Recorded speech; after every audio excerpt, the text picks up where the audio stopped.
Hello, and thank you for joining us for today's Aviation Week webinar 2021 GADS Autonomous Distress Tracking Mandate, How Should Airlines Comply? For today's presentation, we will hear from Christian Belot, Aviation Product Line Director at Orolia, and Pablo Pintado, Project Manager at Air France Industries, KLM Engineering and Maintenance.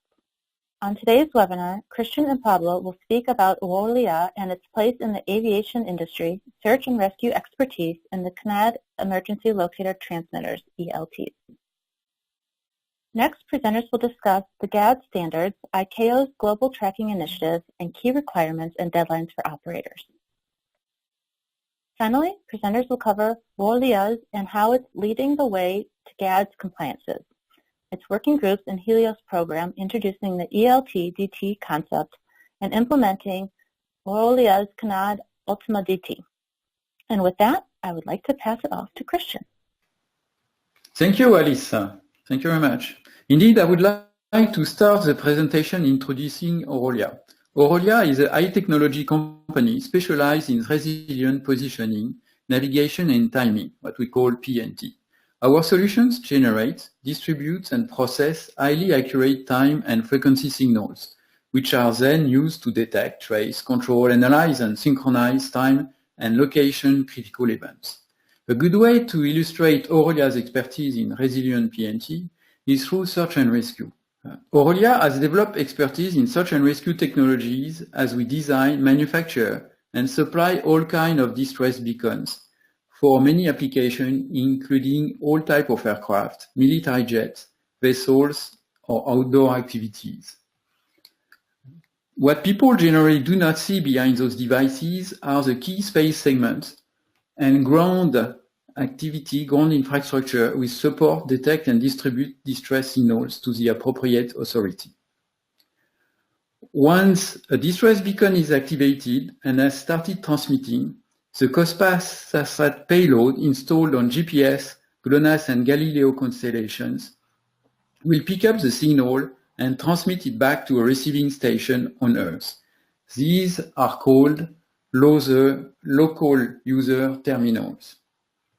Then the signal is processed and relayed to mission control centers. The alert and location information are sent to a regional rescue coordination center, which will coordinate the rescue efforts while advising the operator of the alert. As you see, Orolia provides not only a beacon, but also the complete ground infrastructure behind them, enabling us to make a true end-to-end solution and ensure smooth coordination between the search and rescue channels.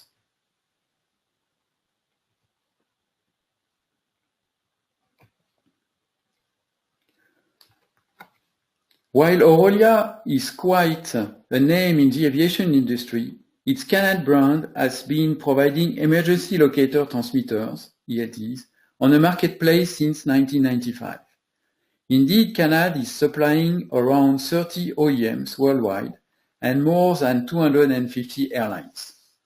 The company developed a complete range of ELTs, including automatic fix, portable, also called survival ELTs, enabling installation on all types of aircraft, from experimental light platform, ultralights, to wide-body commercial aircraft, as well as helicopters. More than 65,000 CNAD ELTs has been installed on all types of aircraft so far. Now let's start the second part of our presentation and talk about GADS, standing for Global Aeronautical Distress and Safety System. This part, I will explain you the scope and the purpose of GADS, as well as the key deadline associated with this new regulation. As you know, over the last few years, several accidents happened where downed aircraft could not be located in a reasonable time, or even not located at all, involving long and expensive search efforts. Shortly after the MH370 disappearance, a special multidisciplinary meeting on global flight tracking was launched by ICAO to propose recommendations for future improvements. In 2015, one of the main decisions taken was the need for airlines operator to track their aircraft on a more regular basis. This was the beginning of GADS. GADS goals are to increase the ability to locate an aircraft, rescuing survivors, then the wreckage and the flight data recorders. To achieve this intent, an effective and globally consistent approach to improving the alert of search and rescue service is essential. The Global Distress and Safety System, GADS, addresses a number of key improvements during 3 key phases of the flight. First of all, it is important to mention that aeroplanes concerned by the GADS regulation are aircraft with a takeoff mass greater than 27 tons or with a seating capability over 19. Let's talk about the 3 phases of the flights. The aircraft tracking part of GADS was mandated a few days ago on November 8, 2018. It refers to the tracking of an aircraft during normal operation and establishes the operator's responsibility to track its aircraft every 15 minutes. Most of the operators comply to this requirement through existing installations, such as ADS-B, for example. Today's objective is to focus on what is expected and how to comply with the upcoming mandates, which are the location of an aircraft in distress and post-flight localization and data recovery by January 2021. The autonomous distress tracking is the obligation for operators to detect when one of the aircraft is in distress and track it until the end of flight. In distress, location of the aircraft is required at least every minute. We will see later that we propose a much higher frequency. This is a performance-based requirement aiming at locating the aircraft within 6 nautical miles. What is also new is that the activation is triggered by the analysis of the flight parameter of the aircraft itself when still in flight. Aircraft status and location information must be shared with search and rescue authorities and the operators themselves. The third part of GADS is the post-flight localization and recovery. It concerns the end of flight when the aircraft is down, to be able to recover the flight and cockpit voice data recorder, to start the accident investigation as possible, it is said in a timely manner in GADS language. In this perspective, accurate aircraft position information of 1 nautical miles or better must be provided. For example, by means of the ELT homing signal guiding search and rescue services to the accident site. Having those key recommendations in mind, let's now see how Orolia offers to OEMs and operators to comply with those 2 upcoming mandates. New aircraft architectures meeting ICAO's recommendations had to be defined.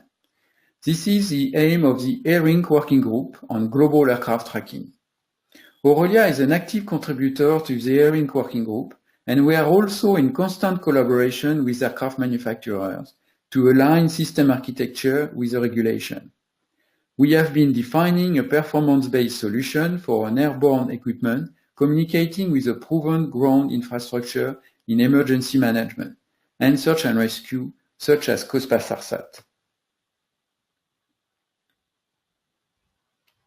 In parallel to the working group participation, Orolia was selected by the European Commission back in 2015 to develop and market the first world solution compliant with the autonomous distress tracking segment of GADS through a consortium called Helios.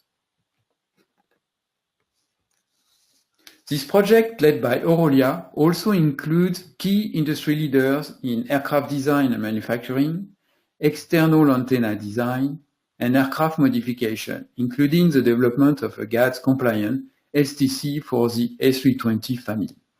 This STC includes Orolia Next Generation ELT-DT, DT for distress tracking, which is compliant with both autonomous distress tracking and post-flight localization and recovery from GADS.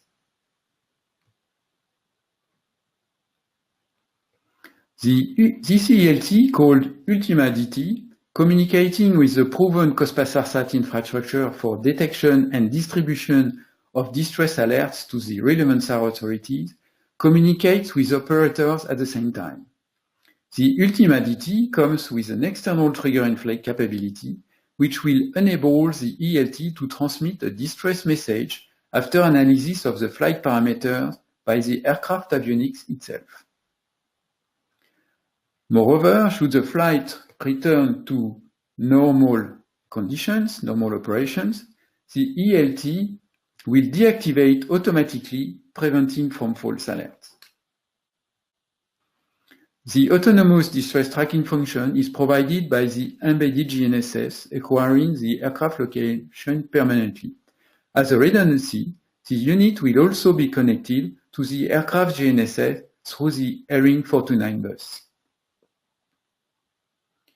In order to comply with the post-flight localization segment of GAD, we have conceived a robust design, making the unit post-crash resistant.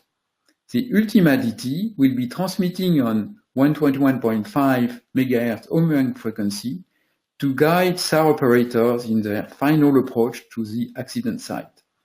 Before I leave the floor to Pablo, I would like to show you in one simple table how Aurolia's ELT-DT meets the performances required by ICAO on both autonomous distress tracking and post-flight localization and recovery aspects. On the left part of this table, you will see the capabilities expected by ICAO, starting by the activation means. This must be either automatic, based on flight parameters from the aircraft avionics, as well as manually from the crew. Those activation modes are met by the Ultima DT, as we saw in the previous slides.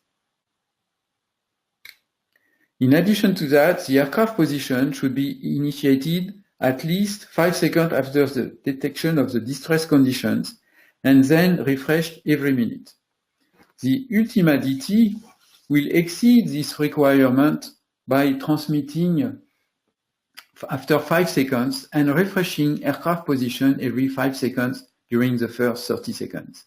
Then every 30 other seconds during the autonomous distress tracking phase. As mentioned, its internal battery will ensure the ELT, when activated, can work independently from any other aircraft system, and do not use any power budget that can be necessary in a critical distress phase of the flight by other equipment. Operators will be notified of a distress through the COSPAS SARSAT ground infrastructure and the Rescue Coordination Center. In any case, the automatic deactivation feature will prevent the unit from sending false alerts in case the aircraft has managed to recover from a distress situation.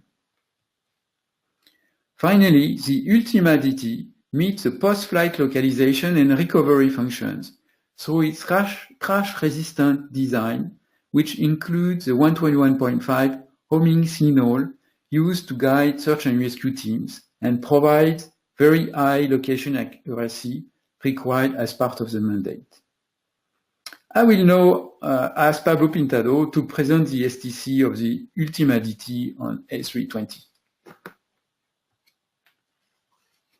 So hello to everybody. Thank you, Alice, for giving me the hand. So let me introduce Air France Industrie, which is now, as I suppose that as everybody knows, a major key player in the maintenance area of the aircraft equipment and engines. But Air France Industrie is also largely involved in Part 21 and DOA activities for the cabin area, and that's in this role that Air France Industrie has been involved in this Helios project.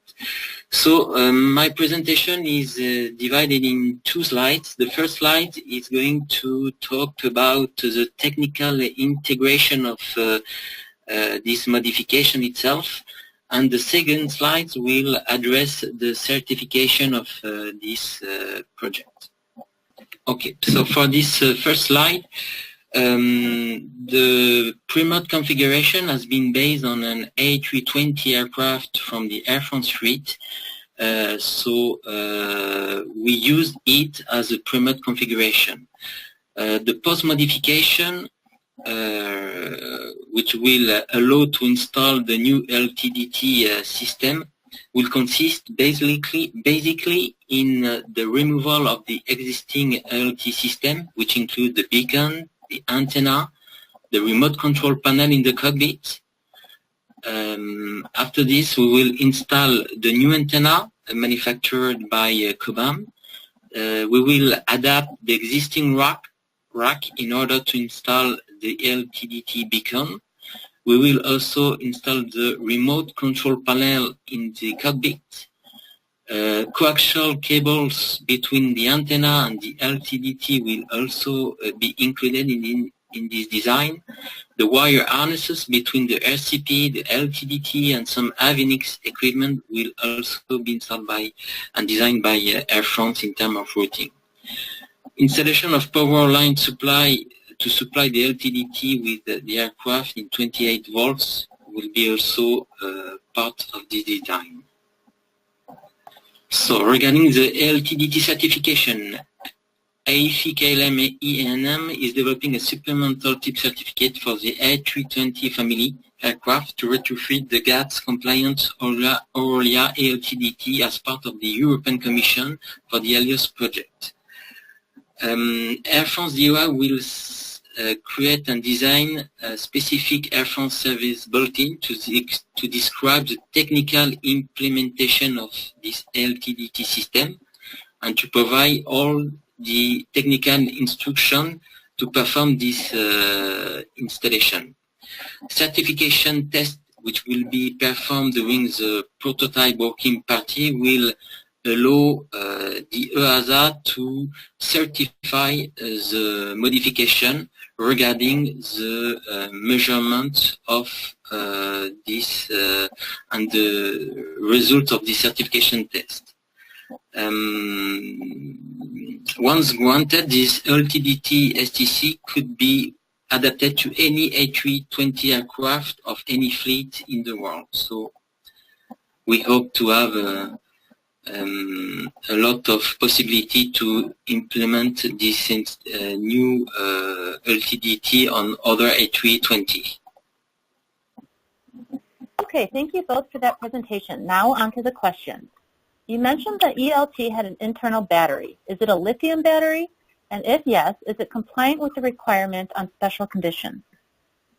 Thank you for your question. To answer the first part of the question, yes, the internal battery of the Canad Ultima DT uses lithium technology. However, we do comply with the FAA's requirements on non-rechargeable lithium batteries. As a proof of compliance to this regulation, the ELT meets two key standards.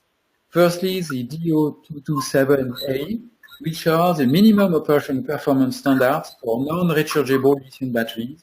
And secondly, the ELT will be certified according to the new TSO C126C. All right, thank you. Our next question. Could you please detail us the activation means of the ELT compared to a traditional ELT? Thank you. Yes, the current automatic fixed ELTs activate automatically upon impact through an internal G switch and also can be manually activated through the remote control panel installed in the cockpit.